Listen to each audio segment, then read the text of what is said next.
Hi, and welcome to another Q'nD quick and dirty Fusion tutorial based on a question that I found on the Blackmagic design forum.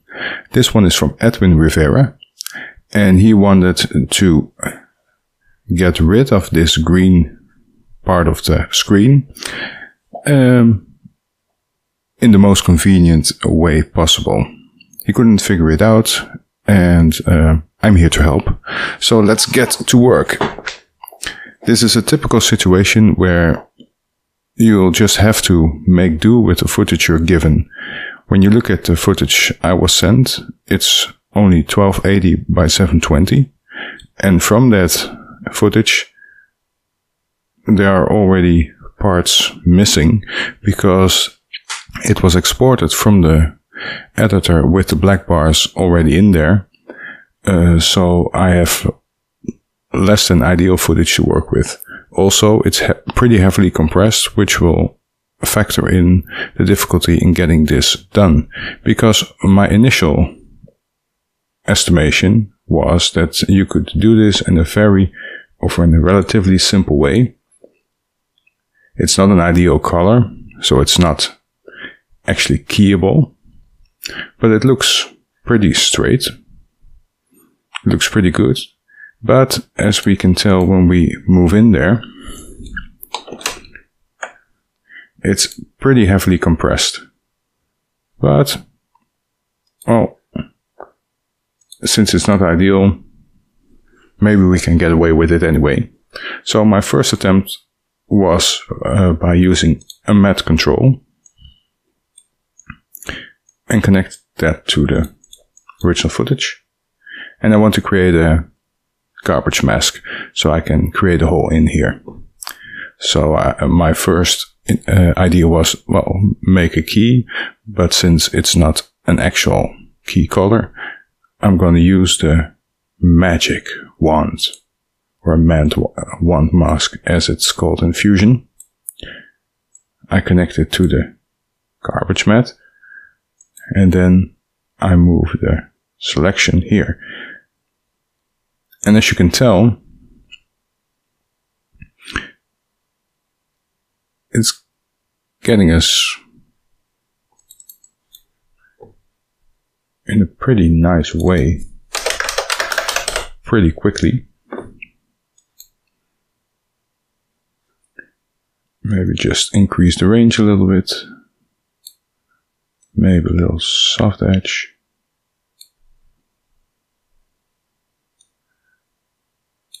And then find a point.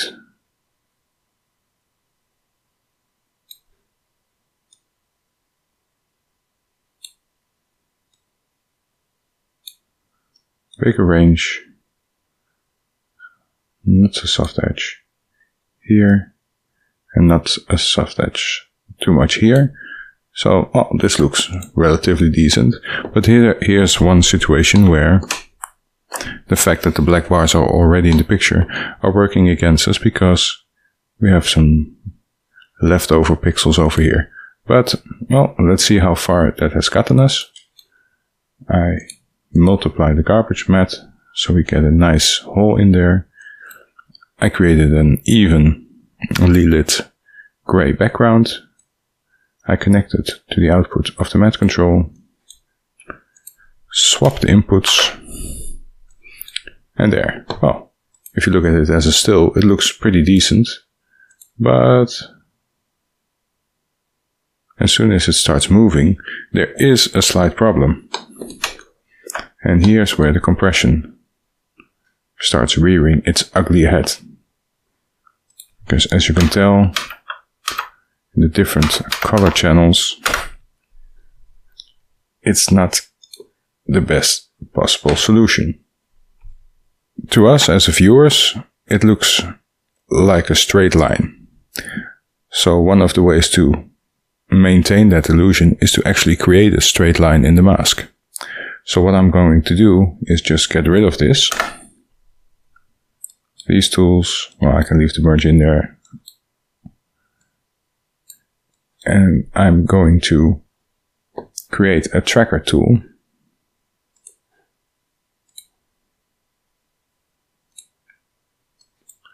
Because if you look at the footage, there are some very easily trackable features in the shot. It looks as though the shot is only panning slightly. It's not moving in, it's not moving out, there's no movement on the z-axis. So we can track this in the most basic way. Just find a feature to track, like so. Track it. And then use this information to drive the mask. So what I'm going to do now is again use a matte control and create a garbage matte polygon. But before I start drawing the polygon, I'm connecting the center of the polygon to the position of the tracker. I'll do it again so you can follow along. I right click on the center, select Connect To, and set Tracker 1, the path, position. So now the center of the polygon is connected to the actual position of the tracker. This is not what we need, but it's not a problem either because I haven't drawn the mask yet. So I'm going to do a very quick version of this.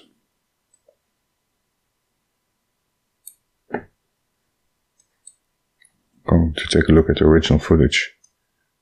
Oh. This door is pretty straight, so I'm going to create it like this. I'm going to take a look at how it looks on top of the original footage. I'm going to feather it slightly. You really don't need too much of that. And if you look here, it's a pretty decent way. It looks really convincing on that part, but this part is relatively unnatural because if you look at the original footage, there are some details in there that we want to keep. So I'm going to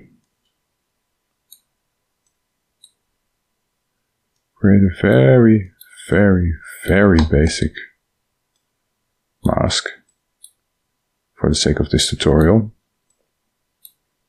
because I'm only going to demonstrate the way it is supposed to work. I'm not going to do the actual work for you, Edwin. There's still some things you need to do yourself. Oh, it needs a little more detail. Just going to connect it over here.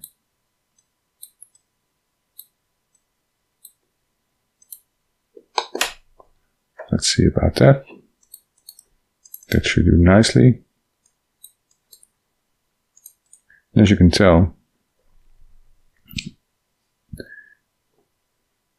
my work is done, theoretically. Since the shape doesn't move, I'm going to right-click here and remove the polygon. This will prevent me from accidentally changing the way the polygon looks. So if we go and play this back now, there's a very, very nice straight line, and it's automatically following the movement of the camera. So all I have to do now is bring back the black bars, which I can do by adding a rectangle mask, set it to subtract, like so.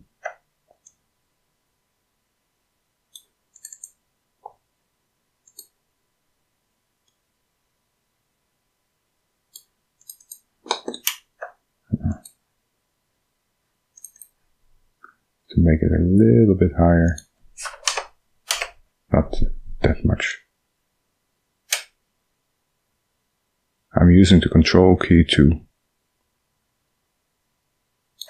move it in small increments, and then I repeat the same thing by Control C and Control V, creating another rectangle mask, and doing the same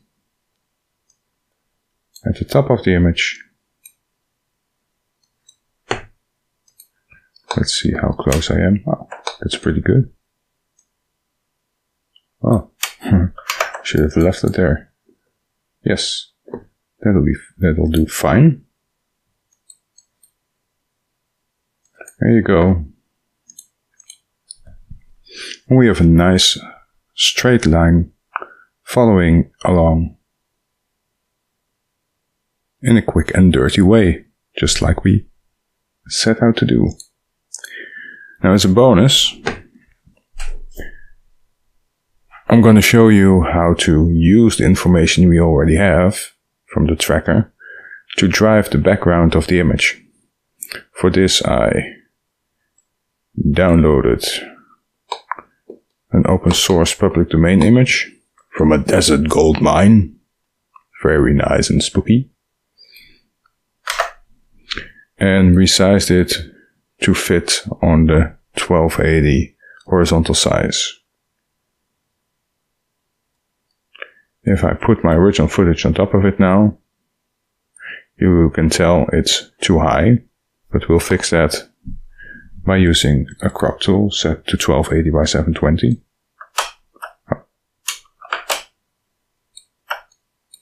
There. I don't like the way the two images match up, so I'm going to do a very quick and dirty color correction to lower the contrast of the outside a little bit to be more in line with the rest of the footage. For this, I did a small color correction, lowered the contrast, lowered the gain a little bit, and used the lift a little to go from this to this.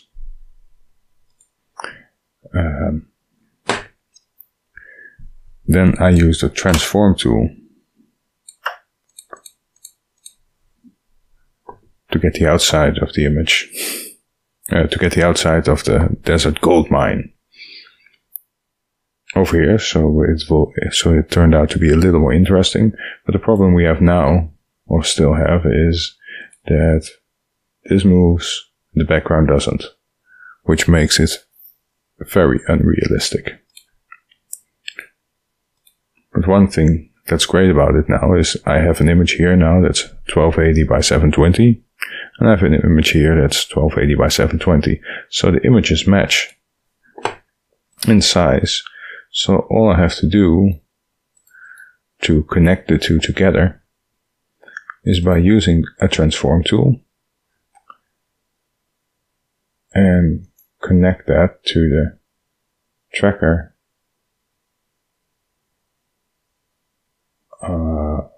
So I have to say to the tracker path position. Of course, then it moves again because it's following the path here. But as you can tell,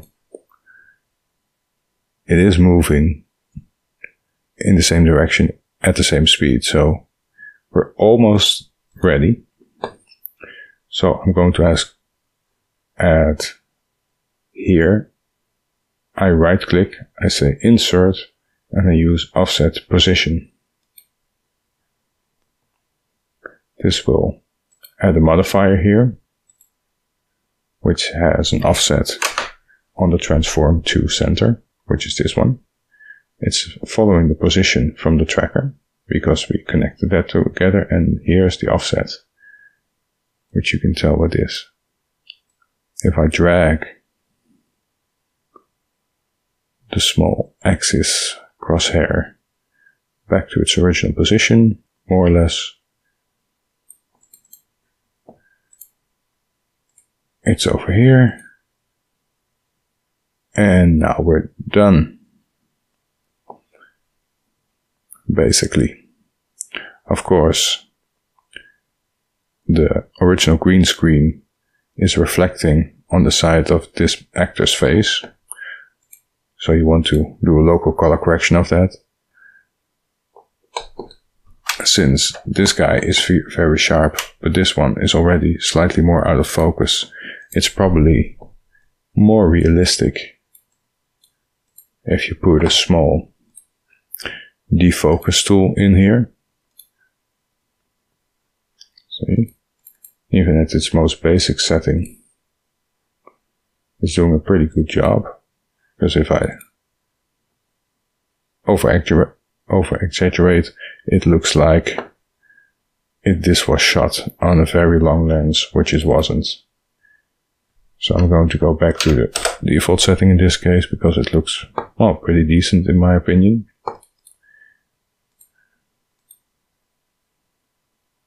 Here I get a nice final result.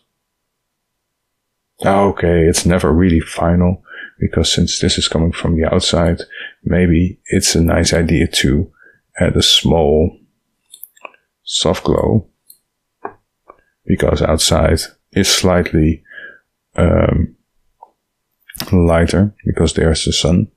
And again, since we've been using the tracker as well, I'm going to use a rectangle tracker mask. I'm going to connect that to the tracker 1 path. Oh, tracker 1 path position. Again, insert an offset position.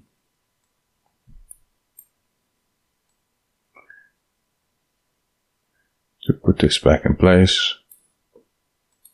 Again, you can see why you really don't want bars.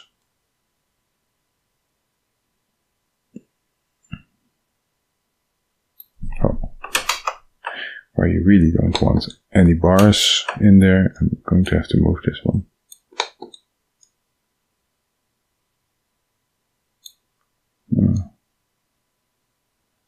And make it a little less enthusiastic.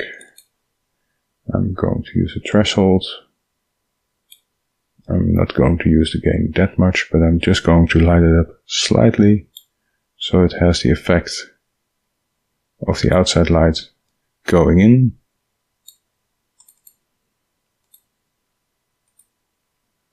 And since it's connected to the same tracker, everything is moving together nicely. It looks as though the polygon I created there is slightly too wide, so I'm going to just move it back a little bit to get rid of the last green. And since nobody knows the original footage anyway, I'm not going to bother by doing it exactly, because it will look fine to people who don't know the original footage. And since we're doing a quick and dirty solution, this is the way to handle it, in my personal opinion. So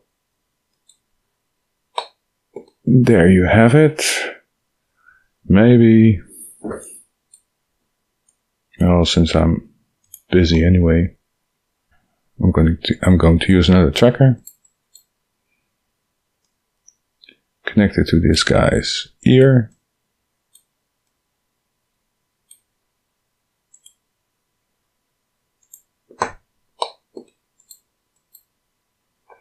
Then I'm going to use a U-curve control.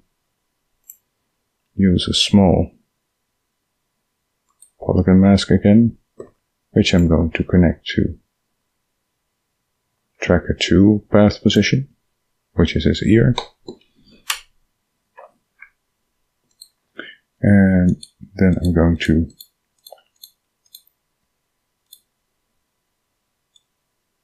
use this to make a very basic color correction mask.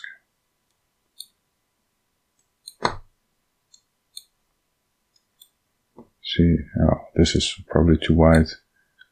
I'm going to do a slight soft edge. And then I'm going to use the U-curves, because if I go and pick a color, it will set the color to here. And if I pull down the saturation, if I put down the green suppression, I can drag this one a little bit to the side to get rid of that part, and I'm going to use the blue suppression as well. It's also in the same place. Well, there isn't much blue in there, but we can go from the greenish to this color, which makes it a little more in line with the rest. And since it's all connected together,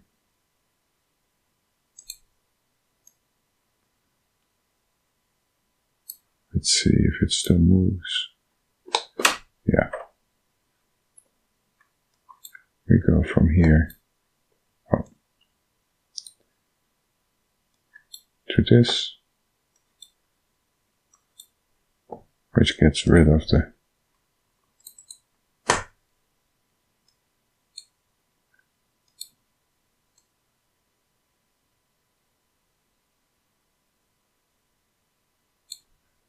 green color.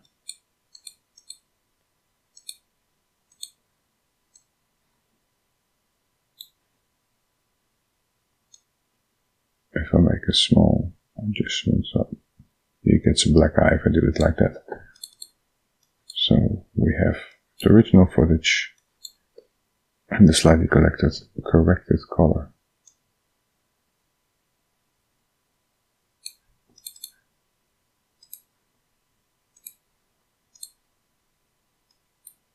And this way I was using Fusion's tracker as a power window of sorts. And so in less than 25 minutes we went from the original footage, the footage with a nice matte in it that you can connect on top of an image, which has a little glow on top of it to make it even better, and a small power window to get rid of the most noticeable green. So there you have it, folks, a nice quick and dirty solution for a shot that was a little bit troublesome to begin with.